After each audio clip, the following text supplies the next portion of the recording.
emblematic. Today is the 23rd of November 2023, and Gaza is still under What feels like a million times in this script, but I swear, when you really look at how empty every aspect of this game is, it really makes you wonder how this still sits at Metacritic's must-play, alongside games like, you know, The Legend of Zelda, Ocarina of Time, Resident Evil 4, Final Fantasy VII, and even other racing games like the original Gran Turismo. This watered-down, pathetic slap in the face to the series is a must-play, worthy of as much praise as some of the most influential games of all time. God, what has journalism come to? Now you might be wondering, alright, we've started to get our footing in the campaign now, so what's our real motivator? Well, narratively, we hear about a Hall of Fame, but aside from that, there's nothing to go off of. Hell, we haven't even seen what this supposed Hall of Fame means, making that pretty much redundant, so let's just keep working. Oh. For those who have played the Horizon series since 3, you'll know that the Goliath marks the final race of the game, a true showcase and amalgamation of what the racing and map of the current installment has to show you. We're 2 hours in, and we've unlocked it. There is no gaining a specific amount of accolades or stars. Heck, even having built all festival outposts. Nope, you can unlock their final race 2 hours in. So I did, and after doing so, I managed to gain over 15 XP levels and millions of credits worth of currency and cars. Again, let me just repeat that. 2 hours in, I've finished the final race and have a fleet of over 25 cars, including plenty of hypercars. It's honestly not surprising in the slightest that you would be forgiven for thinking this is the end of the game because, well, it never really does end. Sure, you can go on to enter the Hall of Fame, which really doesn't take that much longer, and if you do, your reward is a cutscene. A cutscene which doesn't celebrate anything. You simply drive up and see your Xbox gamer pick parked up next to a selection of randomized players, rubbing in the message that this game no longer being one of self-fulfilled victory, but oh, it's that same kitchen with the ability to create any dish imaginable, purposely sabotaging and disrespecting everything that its chefs stand for, just to allow its clients to make a dish that they don't have the knowledge of making. Hammering in that this restaurant isn't even for them in the first place. That's enough about restaurants, as Drake decided to continue his racing journey off the beaten path in a McLaren Senna. I don't think it takes Colin McRae to see how this is a bit superfluous. The fact that a slick-tired rear-wheel drive Senna mere millimeters from the ground is tackling this race with the same adeptness as a fully-fledged rally car is truly shameful. And it highlights the issue Forza Horizon has had for years now, letting all cars be able to tackle any terrain no matter how unrealistic. After getting past that threshold of accolade points, Horizon 5 is ready to reward you with the single most useless feature carried over from the last game, houses. Here is a brief house tour from a 12-year-old game, Test Drive Unlimited 2. I can walk through the fully customizable and furnished interior, have a cat, hell, even go to my garage which is full of my favorite cars. Let's do a house tour in Forza Horizon 5. Thank you for watching. You know, I had hoped that the 3 years in between Horizon 4 and 5 would have allowed Playground to do literally anything new with the houses, but yeah, no. Their only purpose is to serve as fast travelable checkpoints, that in which become completely obsolete once you buy the Fast Travel Anywhere house, meaning that once you do so, you'll maybe set it as your spawn point and never once touch any of the others again. Resuming our campaign, we get straight into another wonderful checklist in which this game loves so much. This one being the true main benchmark as to how we go about progressing through our story. I don't think I need to state why exactly this level of freedom is poor yet again, and especially when you see what happens when we come back to this in a few short minutes. But for now, let's continue our path by setting up the road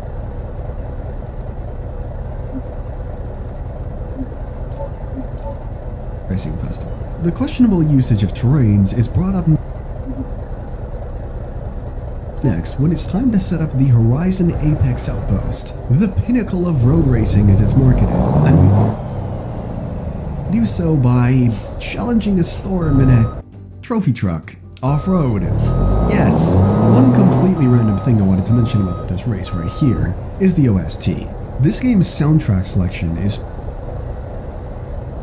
truly and utterly horrendous, but the composed pieces, utterly fantastic. Just take a listen to this track for a second.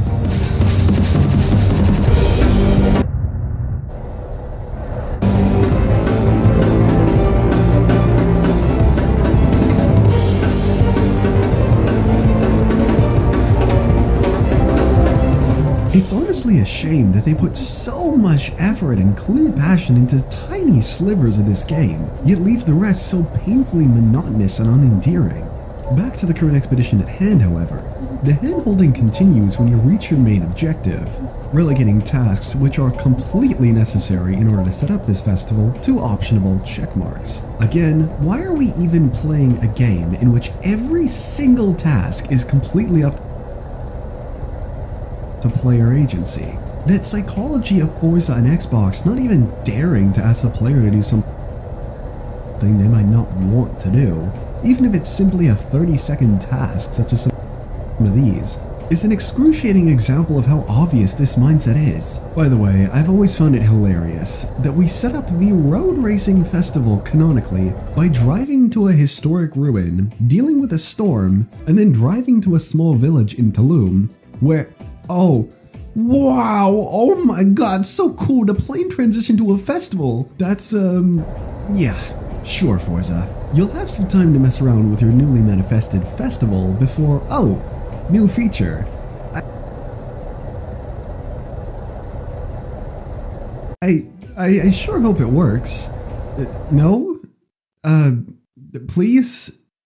Please? I swear on Fruit's life, I was pressing the button that whole time, as evident when the cutscene times out, the prompt working. This game has been out for 2 whole years now, by the way, just haven't bothered to fix that, I guess. Hence we continue the pattern of Horizon stories with exuberant time limits, repetitive road rally yet drag races? Let's try these. Oh, it's road races but just in a straight line. There's no Christmas tree, no different mechanics or anything, just a half-mile road race that happens to not have any corners. I've said the word emblematic, what feels like a million times in this script, but I swear, when you really look at how empty every aspect in this game is, it really makes you wonder how this still sits at Metacritic's must play alongside games like,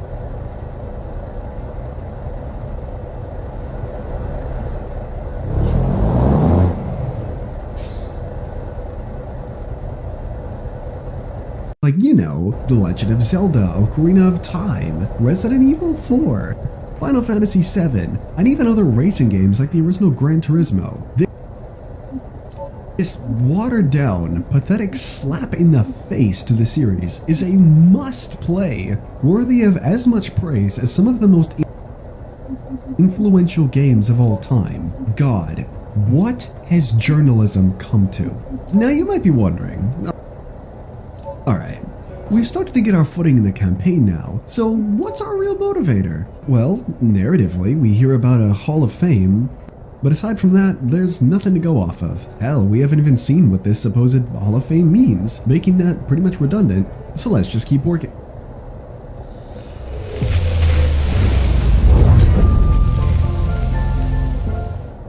Oh, for those who have played the Horizon series since 3, you'll know that the Goliath marks the final race of the game, a true showcase and amalgamation of what the racing and map of the current installment has to show you. We're 2 hours in, and we've unlocked it. There is no gaining a specific amount of accolades or stars. Heck, even having built all festival outposts. Nope, you can unlock the final race 2 hours in. So I did, and after doing so, I managed to gain over 15 XP levels and millions of credits worth of currency and cars. Again, let me just repeat that. 2 hours in, I've finished the final race and have a fleet of over 25 cars, including plenty of hypercars. It's honestly not surprising in the slightest that you would be forgiven for thinking this is the end of the game because, well, it never really does end. Sure, you can go on to enter the Hall of Fame, which really doesn't take that much longer. And if you do, your reward is a cutscene. A cutscene which doesn't celebrate anything. You simply drive up and see your Xbox gamer pick parked up next to a selection of randomized players, rubbing in the message that this game no longer being one of self-fulfilled victory, but one of you being one of many winners. God, we are seriously at the level with racing games, where being a victorious champion is deemed too controversial. So we have to ensure that the player knows they aren't the only one. What a genuinely horrendous, shameful excuse of a campaign. And what makes this design approach laughably poor is that it's evident that not even the casual players the game was watered down for even played long enough to experience most of this. Now, while I can't validate these statistics to be 1000% accurate, they do give a good gist of what to expect. Looking at tracked achievements from both Xbox themselves and true achievements, we can see that anywhere from 10 to 31% of Forza Horizon 5 players actually reached the Hall of Fame.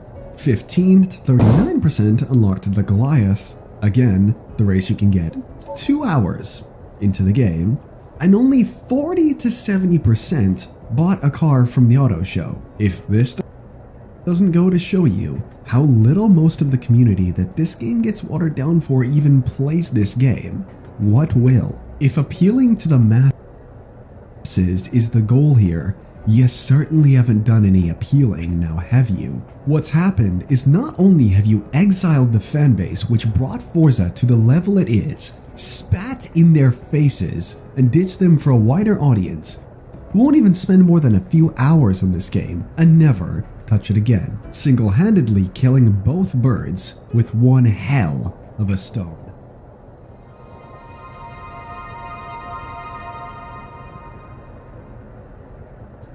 The live servicification of modern games is a crazy rabbit hole that is something others far smarter than I have already criticized to hell and back. But I don't think I've ever seen someone truly tackle what makes Forza's live service tick, or rather, not.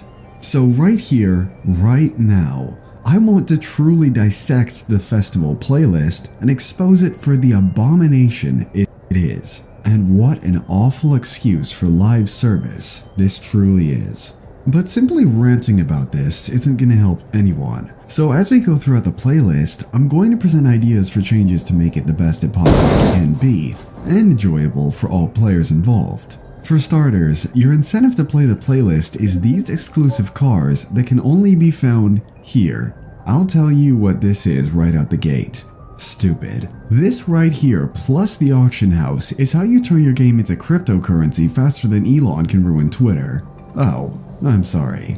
X. Not only does this mean people are going to be selling digital cars for hundreds of dollars on the Facebook marketplace, it also means casuals are going to be extremely confused when a car they want to drive isn't in the auto show.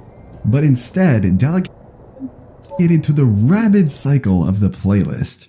Many people watching may not realize this cause, devotists, such as myself, who log on every week to get these cars, wouldn't see the issue when a new player logs on, wants to pick up their favorite Japanese anime car, the AE86, a car notorious for being a cheap alternative, going on the auction house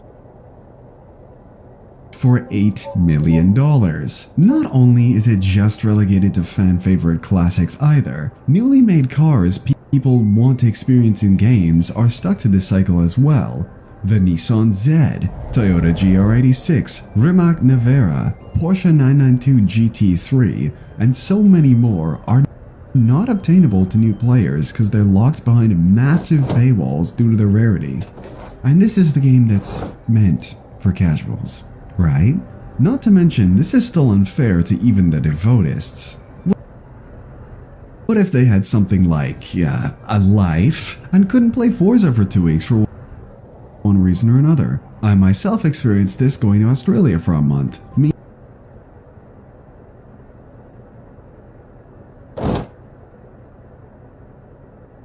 that entire month's cars were completely unobtainable for me. amazing. If a car you like isn't in the playlist during that time,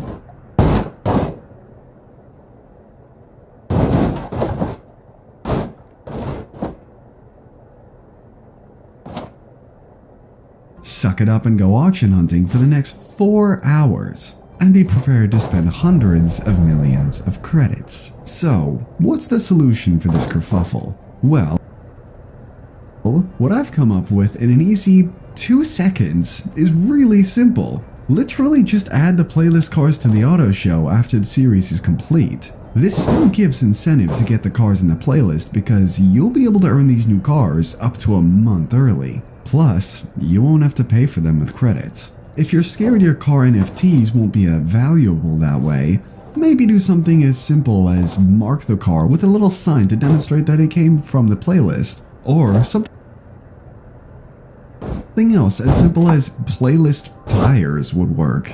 This way both long-term fans can get their rewards for playing the game, and casuals don't get screwed out of driving new and exciting cars. Cause let me tell you, the current method is not incentivizing casuals to hop on every week. People YC are just fed up with this and say that they'll just wait until the next Forza game comes out to get their chance at these cars. If gatekeeping cars is the only way Forza can market their upcoming game, then that is absolutely terrifying for the future of this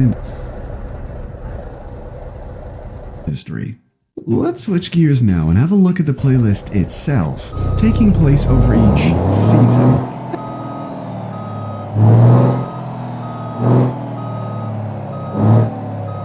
Actually, you know what? Never mind. We're talking about this now. How in the genuine hell did they manage to ruin seasons? You know how in Horizon 4, when every week the map would look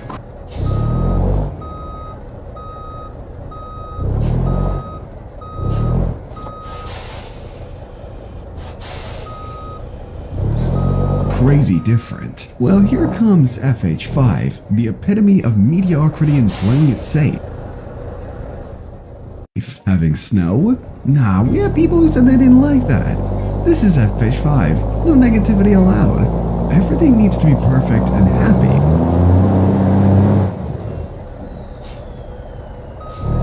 So the seasons now no longer actually change much. No snow, no the autumn, no increases in water levels. Nah, all that changes is the volcano has 2 millimeters of snow on it a quarter of the time. Surely that's enough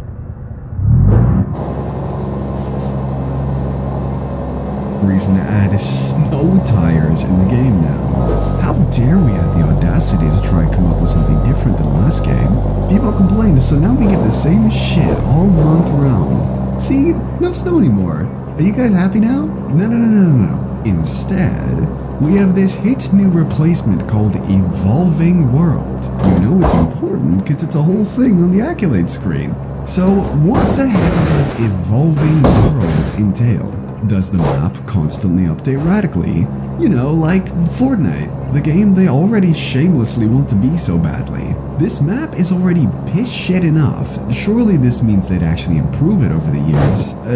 No, of course not. What Evolving World actually entails is, and I shit you not, please stick with me here, signboards. It's Donut Month?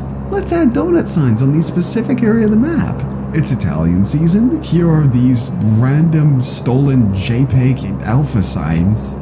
But wait, there's more! Sometimes, and I mean extremely sometimes, they'll dump a bunch of props and ramps into the arena like a child's first time with a Smash Bros. Stage builder.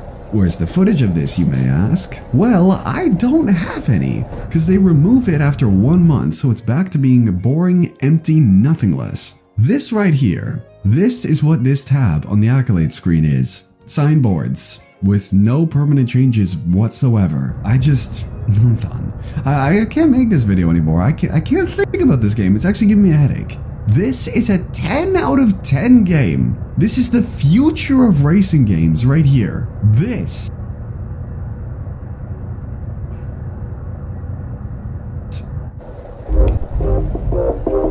Prior to going to SA, I didn't know anything about sound.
half a year into Horizon 4's life, as a sort of concept for what the future of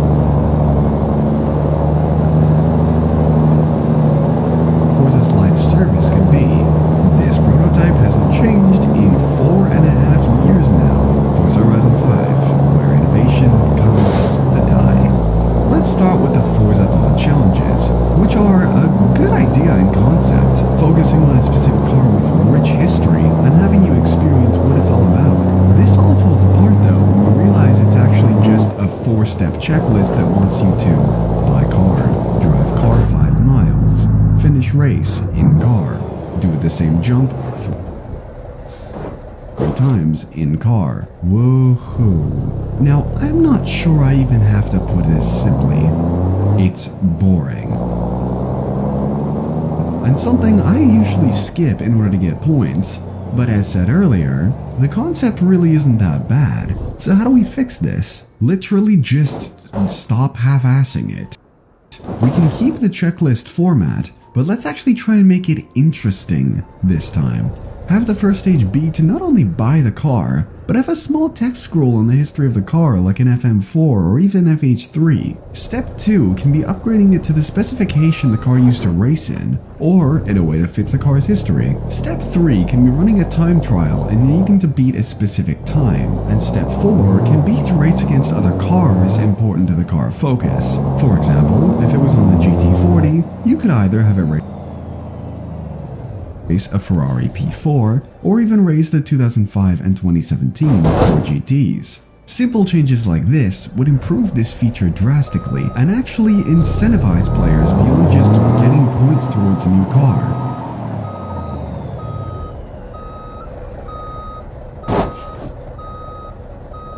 Next on the festival playlist is the... oh, good lord. The trial is, yeah, we're coming back to this one. For now, let's just move on to the blueprint.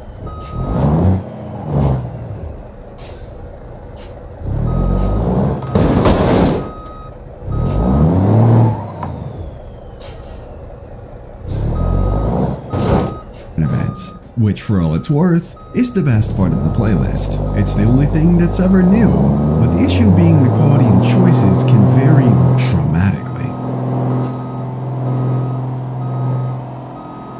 Sometimes you'll be given a track that blows your socks off, and the next will look like the mind of the average BMW iX owner. That didn't age well. Otherwise, they're enjoyable enough, so I wouldn't alter these aside from having a little more quality assurance on what gets added.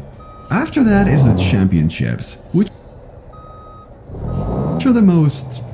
fine. Like, it's really good we actually get restriction races, but otherwise they're the most stock standard you can get. How I'd improve these is a similar case to the Forzathon challenges. Add a little bit more flair to them and make them more specialized. Like a choice of very specific car like a P1 LaFerrari and a 918, and you race against 2 AI using the other two at the hardest difficulty. Even something like that would be fine. But if we're forced to have them as they are, they're fine. Following that is the Playground games, which is pretty atrocious. For one, you're forced to play in teams, which sometimes are literally mismatched. The game modes themselves are all very much outdated and need retooling, but let's be honest, this is FH5, where innovation comes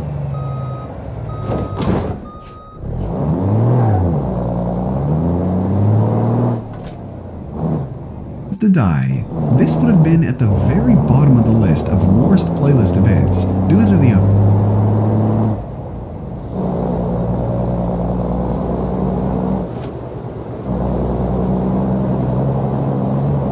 above-mentioned issues, but they at some point changed it so you don't even have to win to score points. Which is a definite improvement, especially considering the mismatched teams. But if the only way to fix your game is to make it so you literally just don't have to win, A, that's really emblematic of this entire game, and B, stupid. And you should know that this is an atrocious game mode based off of this information. I genuinely don't have a solution for this other than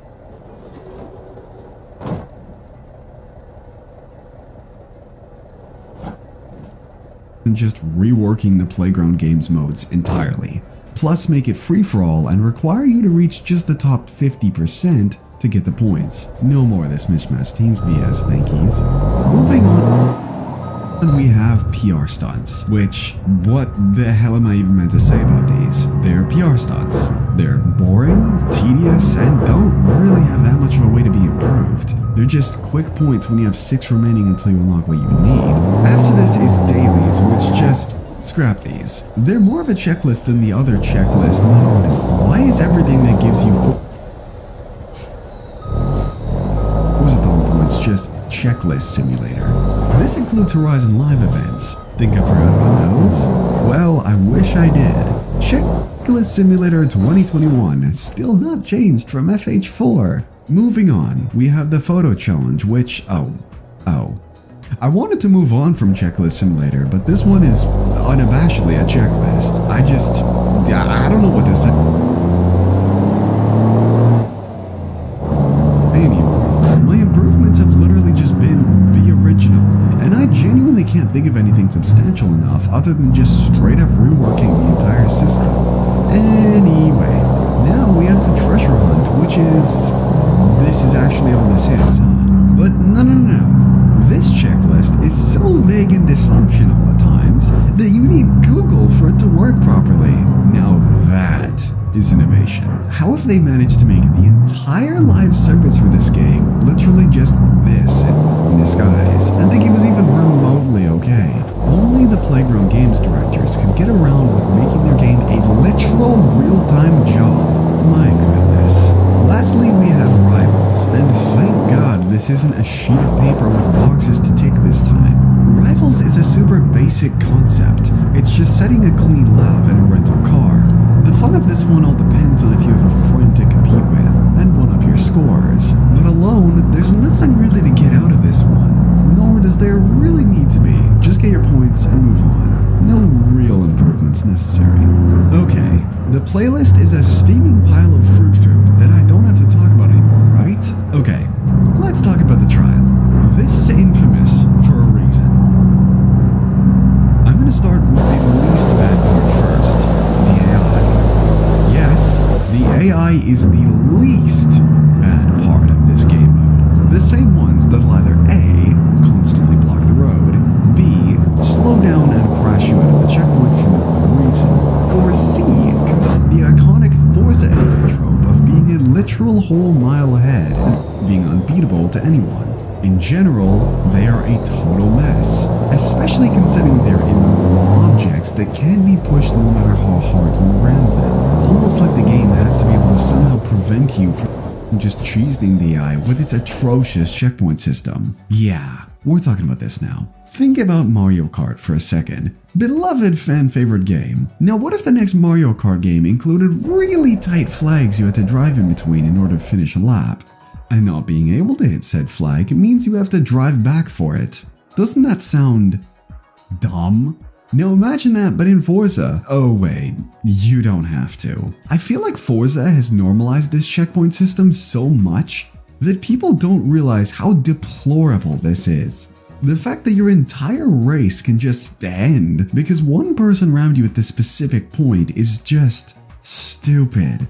The fact that your race can end because you took a corner a little too tight or wide is stupid. The fact that something so easily manipulable has survived this long is actually disgusting. Manipulable by not only your AI, but also your teammates. Said teammates that don't know what race etiquette is, don't know what brakes are, and sure as hell don't know what upgrades are. Some people must say, oh, but this isn't Playground's fault, it's the player's fault for being bad. Yeah, no, Playground is absolutely enabling this. This game promotes wall grinding and smashing into other players to stop. It promotes players to ram into each other because there's no repercussion to any of it. There's no barrier of entry to the trial. Any level 2 dipshit in their wheelspin car can enter and drag the whole team down for everyone. Remember that one time in FH4 the Mosler was locked behind completing the trial, but the game mode was so awful they had to give it out for free afterwards anyway? You'd think a game mode that astronomically fundamentally awful would be either scrapped or heavily reworked in the future game. Are you kidding me? This is Forza Horizon 5, where common sense, game design, and innovation come to die. It is still identical to how it was in FH4, and now gives the most points out of any playlist event. When I first started writing about the playlist, I genuinely didn't realize how pathetic it was until I took an objective look at it for this script. Either filled with non-functioning game modes or endless checklists that have been normalized to the Forza wage slaves who have been doing this for half a decade now. But I remind you, this is still a prototype system from 5 years ago. Something any other game dev would have taken the time to carefully improve and refine over the years, but no. Playground directors will settle for the absolute most mediocrity and never change a damn thing as long as it boosts player numbers, simply because that same player has a car that they like, which is locked behind all of the playlist roadblocks. The playlist might just be one of the worst excuses for live service I've seen in a game thus far, and in this day and age with games like Overwatch 2 and all the other worthless cash grabs plaguing the industry, that's a damn low bar. G-Dub was built in a garage, only a few dollars to run. Now, we're global. When it comes to building an empire, the secret is not to stray from the path. Stay focused, build your team, rise to the top.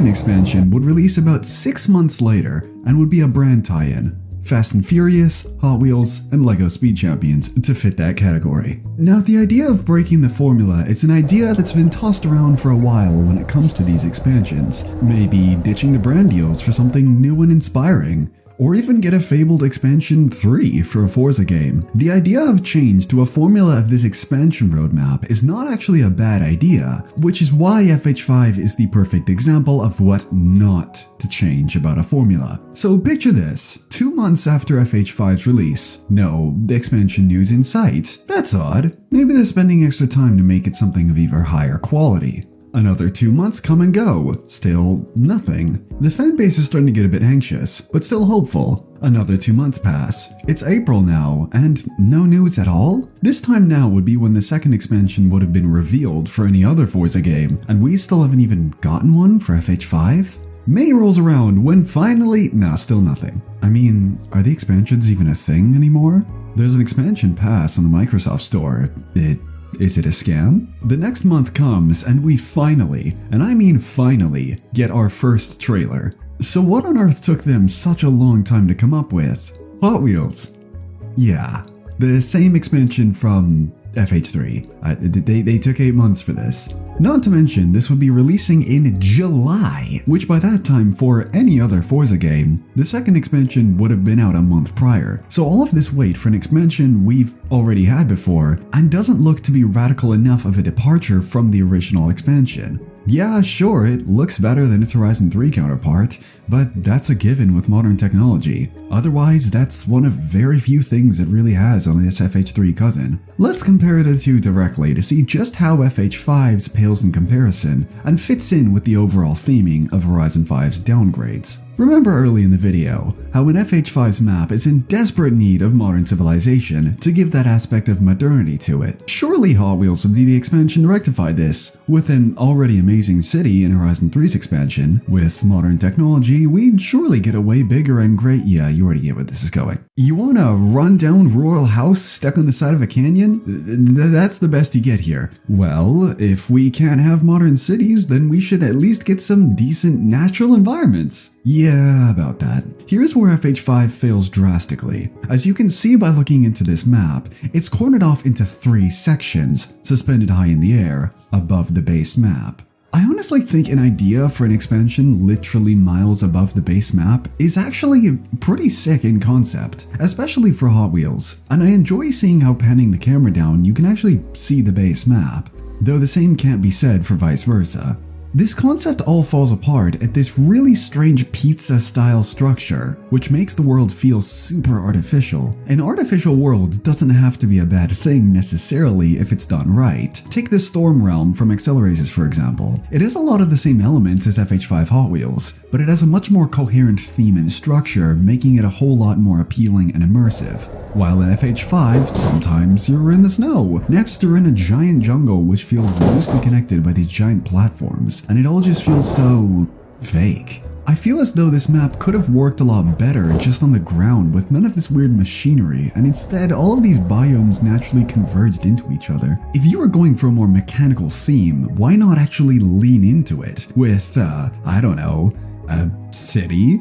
Comparing directly to FH3, which took place directly over a massive body of water, which is already more believable in this fantasy setting, Hot Wheels tracks being in connection via a big line of archipelagos and the city in the upper right, it feels so much more coherent and natural, while FH5's does not. Almost as if FH5 still has to try and feel realistic to some extent. You may think it's weird that I praise FH3 for being believable, while criticizing FH5 for trying to be realistic, but you have to understand the context. I like FH3's boundless ocean because I can believe in a fantasy Hot Wheels world structured this way, while FH5's I dislike because it's already a giant floating pizza disc. I don't want these environments to try and be explained to me by being held up via these giant pizza slices. I feel as though FH5's map design also takes a hit to its track design too. While it still thankfully keeps its iconic boost pads, it's actually lost two very important pieces of track design that absolutely hurts once you notice it's gone.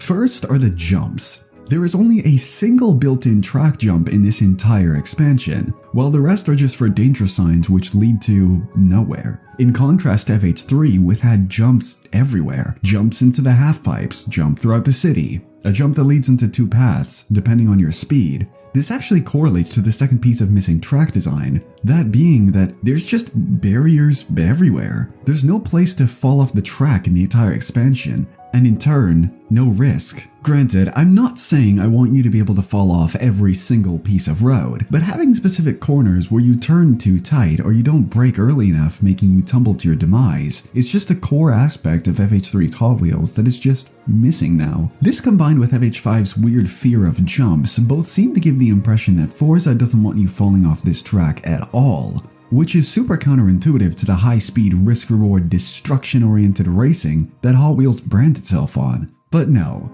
FH5 wants everyone to stay perfectly fine and happy on the track, where everyone wins, undermining the spirit of Hot Wheels in the process. This is why FH5's Hot Wheels just doesn't work as well for me as FH3's does. FH3 was raw and unabashedly Hot Wheels, getting to drive your real cars as if they were life-sized versions of the toys you had as a kid is a feeling unmatched. Something FH5 fails to recapture, as now Hot Wheels feels as like just a place to take your cars to a cool loop, or see some snow. Otherwise, I really don't see myself coming back to this expansion aside from when it's required in the playlist. This in contrast to FH3, where I sometimes preferred the Hot Wheels map to the base map, and that's, again, an impressive feat considering how amazing 3's base map was. So, Expansion 1 ended in a letdown. Let's hope at least Expansion 2 will end up being a proper expansion to look forward to, and drive in all the time. With a year of time since launch, hopefully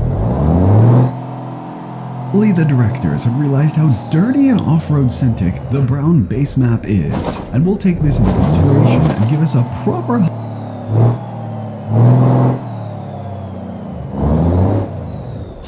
high society place to drive. Are you kidding me? Is this a joke? Or are they genuinely just taking the piss? They have to be self-aware. They have to be. There is no way. So, after about another half a year long wait, we get FH5 Rally and expansion. Can we talk about this now? Remember how I talked about FH5's expansions breaking the mold of previous games? Yeah, They did that by literally copying the homework of FH1 and 3, and somehow doing both worse, while taking twice as long to do it. In a game that desperately needed a second map because the base one was so catastrophically bad. But no, instead, for our second expansion, we get a slightly improved version of the base map with the exact same tone and color palette, still no modern civilization, and a complete insult to the concept of rally. At the very least, I guess, the canyon roads weave a lot more than the base map and make for better road and track design because thankfully this map isn't tarnished by this abomination. But that's where the praise for this ends. This expansion does absolutely nothing new. Its idea of rally is the exact same as the base game, but now we have turn signals and split times. Great, a PNG and a different presentation of telemetry already stuck in the game. This is worth paying $20 for, apparently. This expansion fundamentally misses the precision high-octane driving of Rally, something even Horizon 1 understood. Well, that expansion of Rally engines breaking the mold of S. This 3 the base into this theme, they do the bare minimum and stick some PNGs on your screen mid-race. What a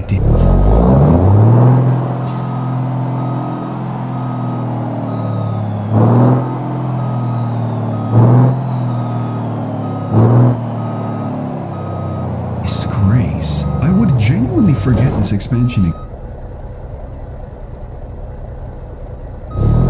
existed if I wasn't spawned here every time and if I didn't have to come here for the playlist. Otherwise, it's completely worthless and is by far the worst expansion in this series. While Horizon 1 actually cared about its source material and created its own rally trails, made you use iconic rally cars with a specific upgrade system to make said cars accurate how they drive in rally, and also had the goal to make said expansion actually difficult to complete as a testament to how difficult and dangerous real rally is. Horizon 5 instead dumps you into the same dull, dreary open world. Might I add, open world in a rally-themed expansion. Anyone with half a brain cell knows that those things don't correlate. But no, FH5's insistence on freedom and open world has completely gutted any semblance of real rally you could have. With the exact same career structure as the base game with nothing new about it. I genuinely don't have much else to say about FH5 Rally, cause what the hell is there to say? Oh cool, we have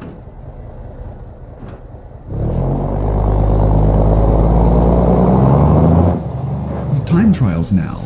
You know Rivals exists in the base game, right? This expansion bundle for FH5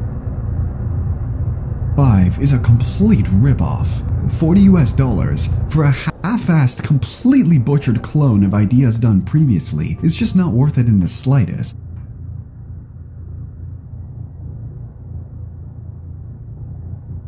Instead, hop onto eBay and pick up a copy of Hot Wheels Unleashed for around $30, and any of the PS3 360 Dirt games for maybe $10, and you've gotten yourself a much better, fleshed out and faithful experience that adhere to its source material. And you'll probably end up saving money in the process. Safe to say, expansions are yet another aspect FH5 has completely failed in. Say what you want about FH4 LEGO, at least it was original and had new ideas. This here in FH5 is just straight pathetic. I hope Playground Games can see their catastrophic mistake in FH5 and create expansions that will actually cover the weaknesses of its future Horizon titles, while also being actually original.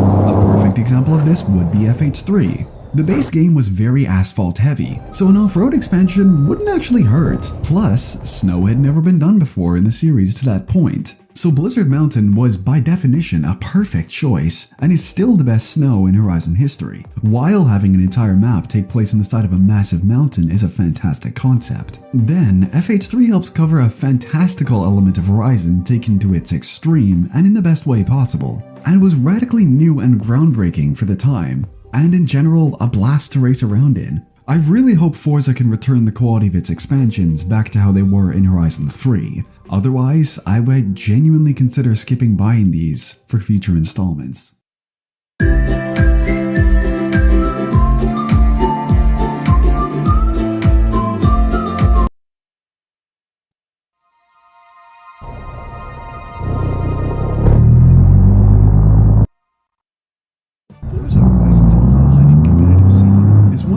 fair share of ups and downs over the years. I'll be honest, if I was to tackle the online of this monolithic series, I sure as hell wouldn't be able to get anything more than surface level, which is why I've asked a professional and good friend of mine, Quack, to dig into the sandbox of misery, which is the current state of Horizon Online. Take it away, Quack. When you think of a competitive racing game, you might consider Assetto Corsa, Motor Racing, Gran Turismo 7, or maybe something more niche like Ultimate Racer 2 or R-Factor 2. Forza Horizon 5 and all its extremely PG casual arcade raciness is certainly not the first name that comes to mind. However, in the darkest corners of Discord, Facebook and Reddit, there are like a few tight-knit communities who choose FH5 as their battleground to duke it out in team races, free-for-all championships, and time trials. My gamer tag is SWO Quackula, but people call me Quack.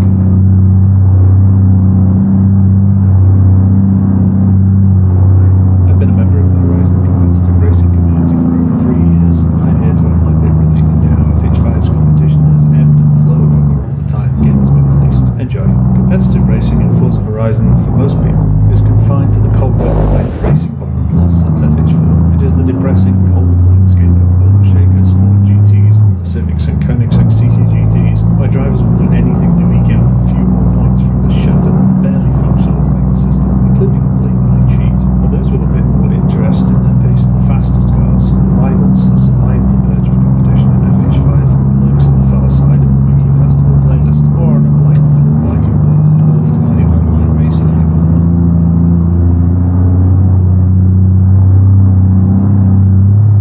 The online tab, still infested with metacars and cheaters, the Rivals leaderboards offer some sanctuary from the ramming of ranked, may rest in peace, but the challenge of working out where the fastest legitimate time is falls to the people who set them. The locations of the fastest times have ranged from top 1 on the occasional mostly cheat-free DLC mode to just outside the top 2,000 on the Goliath at S1 class. Granted, Playground Games has put in the effort to remove a large portion of the cheated times on these leaderboards, but in some cases this has resulted in legitimate times also being removed en masse. Online racing does exist, but at launch it consisted of the dismal randomised online adventure, where S2 and S1 cross-country seem to make far more appearances than anything else. Thanks to the developers adding custom open racing, or CA after the custom adventure from FH4 as it is affectionately known by many, the chance was granted to select a specific class and road discipline, something that attracted many more players, with the unfortunate consequence of summoning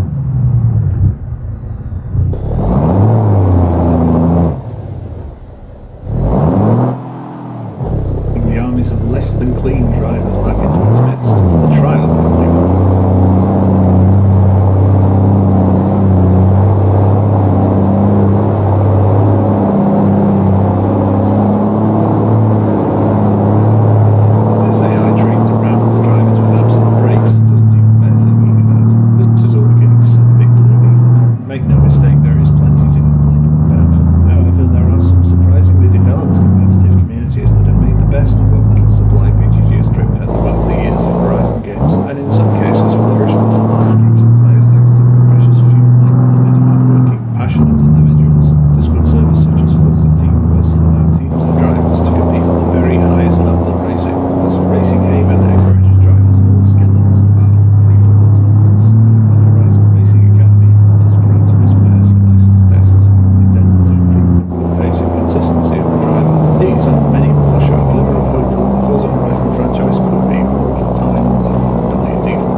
several elements of Forza Horizon games which have proven both integral and inconvenient to setting up these events over the lifespan of the Horizon series. While there were some features contained in FH3 and FH2 which could have fundamentally changed the way events were run, such as private lobbies, Neil's story starts in FH4, COVID-19 and its associated lockdown brought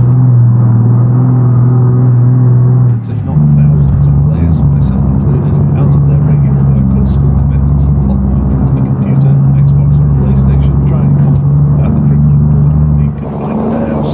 This led to a huge boom in competition and activity, and the larger audience led community members to start forming their own individual safe spaces for competitive drivers. While FH4 was far from a perfect platform and left much to be desired in the way of features and reliability,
game was an improvement. The week FH5 launched onto the scene was one of the most active I have ever seen the competitive servers. The excitement of the new UI, cars, map and features was intoxicating. Once those of us used to not equipping ABS finally worked out the intricacies of the new braking system, driving was fun too. Even the first official monthly Rivals event, featuring the disgustingly heavy feeling and understeering Mercedes AMG 1 on the now iconic Horizon Mexico circuit, or HMC for short, attracted a huge amount of attention. Then, the issues started to come to light. The first, a horrendously game-breaking glitch spawned from a brand new, well-intentioned feature which allowed the player to apply a tune in the start menu for a race, instead of having to quit an event to apply upgrades and then load back in. An additional factor that added to the catastrophe was the ability for race times completed in single player with or without AI to be uploaded automatically to the Rivals leaderboards for the track and class, with the same collision and green light flags as present in the Rivals game mode. Sensible and convenient as this may seem, the leaderboards were suddenly bursting at the seam with tens of thousands of cheated times. Many players thought this was to do with spam of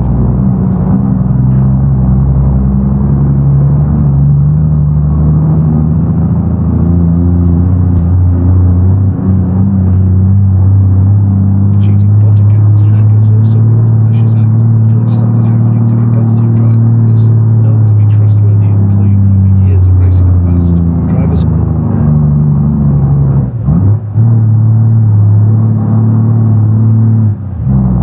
never even consider throwing away their reputation for a simple, suboptimal cheated time. Their game attacks, however, were plain as day next to some absurdly fast time on a stock car that was completely impossible. Eventually, people worked out what happened and reported it to later games. When a player entered an event with a stock car and then applied a tune to it, the time would be uploaded to the Rivals leaderboard as intended, but not at the PI or performance index of the car that had set the time. Instead, the time would correspond to the PI of the car that had entered the event before the tune had been applied. For example, a Volkswagen Beetle starting in low D class would be taken into an event and a tune would be applied to bring it up to the top of A class, assuming the driver completed a clean time on the track. That time would then be uploaded to the D class leaderboards, obliterating the best attempts of the actual D class meta cars. Flight times could still be uploaded, but less attention was paid to these as they could have been executed.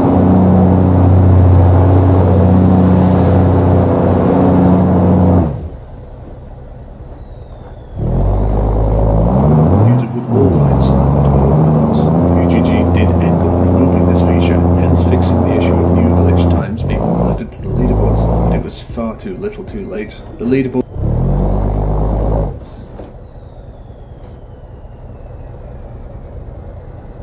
were cursed with the Rivals runs that showed no sign of being fixed anytime soon. Indeed, it took until Series 14 for a certifiable attempt to be made to combat cheaters in the first place. But while again it was born of good intentions, it was less than suitable for the Lincoln Co. TCR car players or for monthly Rivals. A cap was put in place. Any time faster than the marker of 107.2 did not even make it onto the leaderboard section. Cheating ridiculously low times were impossible to simulate. The issues arose when top players started setting times well into the 106 territory. Fortunately, through contacts at Playground Games, the community was able to get this changed. At the end of the month, the world record sat at a significantly faster 106.4.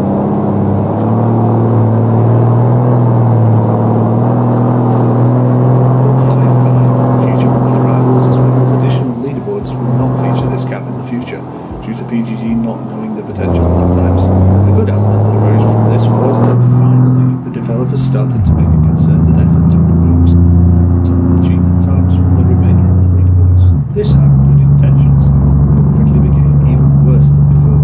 Soon after a portion of the cheated times disappeared into the ether, people started to realise that PGG had made a grave mistake. Some lap times set by top-tier competitive drivers, even those documented on video to dispel any suspicion of foul play, had vanished from the leaderboards completely. Not just a few, many times were removed, despite legitimacy being proven, and some as yet unbeaten records are still lost to the search. We do not currently know if there will be any apology, replacement, or otherwise. Legitimate lap times have continued continue to be removed to this day, and a notable example is the S2 world record for the Horizon Oval circuit. The legitimate record on the leaderboard itself sits at an 11.152 at time of writing, whereas the known record is an 11.139. A further example of BGG accidentally making a mess of the Rivals leaderboards happened in Update 13, where an unknown bug, possibly linked to the changes in start-finish lines from the anniversary update, caused all Rivals ghosts recorded in between the 18th of August and the 12th of October to be invalidated. When attempting to drive against these ghosts, a screen would pop up stating the ghost file was an older version and cannot be played back. This was a major inconvenience in more than one way. The main one you're probably thinking of is that any ghost a driver wants to race against to try and improve their lap time might not be there, when it had been for the previous several months. However, it also posed a problem for those who check the legitimacy of record times by unknown drivers. Ordinarily, it is acceptable to drive against ghosts of a driver to determine if they are blatantly cheating or not. With this new bug, it was impossible to check if some of these times were eligible for a new record without previously knowing the name of the driver who set it. Cheating has been an issue across the Forza Horizon franchise for many years, with illegal game modifications such as speed hacking, desync abuse, grip hacking, boost buttons, etc. This does not include the mythical super secret auto steer, not at all linked to the actual auto steer settings in the game, which some people seem to think all competitive drivers use. Speed hacking entails increasing the power of a car to unachievable levels to cause huge amounts of speed to be picked up easily and quickly. Desync abuse is a bit more complicated. It heavily utilises a known bug known as Xboxing. Xboxing, in its purest form, is when an Xbox player, despite finishing slightly behind a PC player, sometimes as much as a car length, gains a position at the finish line. This is caused by a slight delay in the starting time of a race for Xbox players against PC players. During the race itself, this has no impact beyond the usual lag bumps which are experienced between all players, but the way Forza calculates race results is based around the total race time, not the finishing order.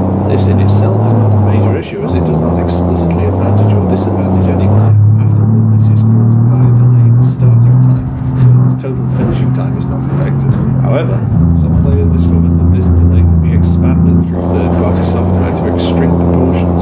This would allow a player to skip the racing element of the race altogether.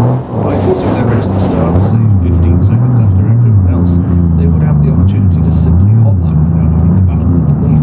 Then, provided they finish less than 15 seconds behind the leader, which is a given in most leagues, they will be handed first place through their finishing time. Naturally, this is a huge advantage to the cheating player.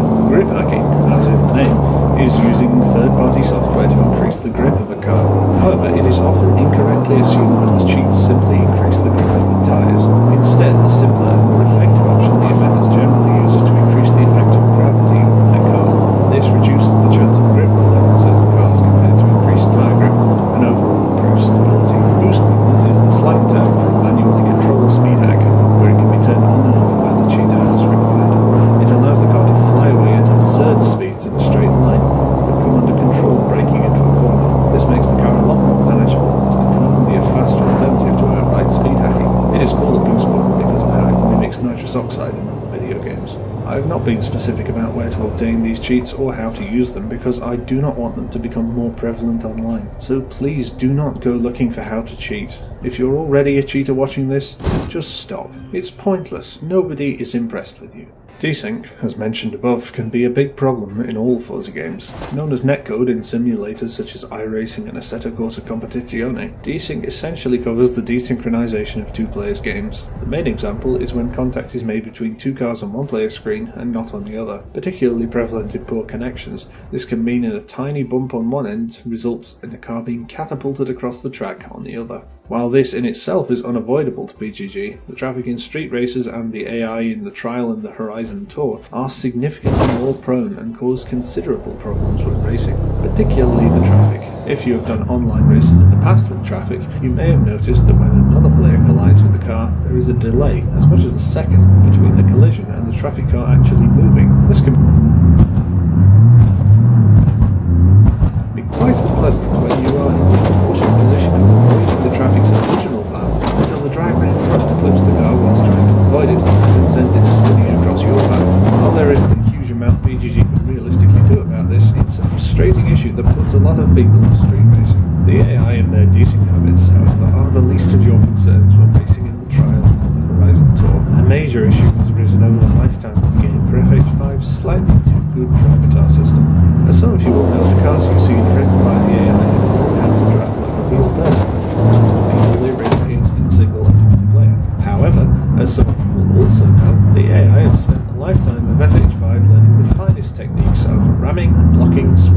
barging from the best of the community. The culmination of this has been the incredibly erratic and unpredictable driving you see when completing the weekly trial event. This is a pretty big issue because it snowballs, with people teaching AI to ram, who teach more people to ram, who then reinforce the AI's aggression. However, it's hilarious to watch, so we can let it slide. Ramming has been a problem in Forza since online racing was a thing. And finally, in FH4, PGG decided to pull something together and add some anti-ram measures. The ghosting system and the slowdown mechanic act as a mostly effective prevention against torpedoes and wall riding, but they are easily circumventable. Pushing, barging and aggressive moves are still easy to do, but that is the fault of the drivers doing them, and the ghosting system in particular is easily exploitable. While not always malicious, many drivers have at least once been significantly advantaged by the high-speed collision detected ghosting, me included. Unlike the ghosting at the start of the race, or that which happens when you slow down too much, the high-speed collision ghosting allows you to pass through destructible props, traffic and opponents.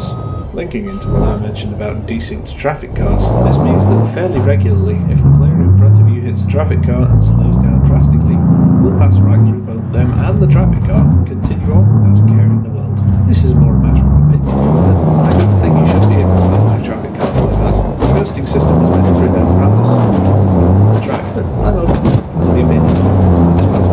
Slowdowns are another matter which leads to issues, but in the opposite way. In some occasions, they seem almost random in their effects. Sometimes you can wall ride an entire board with absolutely no consequences. Sometimes you can tap a wall and be slowed down for as much as 7 seconds. And other times you can hit a pixel, explain that as soon as you and come to a dead stop. To find a multi-second slowdown stop, getting started again. Sometimes not much. However, an issue arose with some of the recent cars, including the Celine truck from the Horizon Racing car pack, where even getting close to a wall will yield a crippling slowdown. At time of writing, these issues are still in the process of being fixed, but they are far from the only hitbox issues in the game. Pixels, as I mentioned earlier, are the names given to tiny pieces of scenery or tracks that stick out where they should not, and will bring your car to an immediate halt. Think the sort of feeling you get when hitting the pole on the inside of the first turn on Cathedral Circuit. Then imagine it completely unexpected. That's how it feels to have your race run by a pixel. While they are rare on the Horizon tracks, the Event Lab tracks made before the snapping updates aren't choked with them, no matter how well they are made. The main issue arises from the grey concrete barriers. Without snapping, it is next to impossible to stop these tiny discrepancies from appearing, causing potential blipping points for drivers. Hopefully, Event Lab 2.0, which has had limited testing at time of writing, manages to cover this issue properly. Another hitbox issue, which to my knowledge first originated in the MR2 SW20, caused the car to clip on some curbs or elevation changes. Some of the Horizon bridges would cause it to stop dead when running over a curb which other cars, even low-slung hypercars, tackle with ease. When the issue arose with the newly added AMG GT Black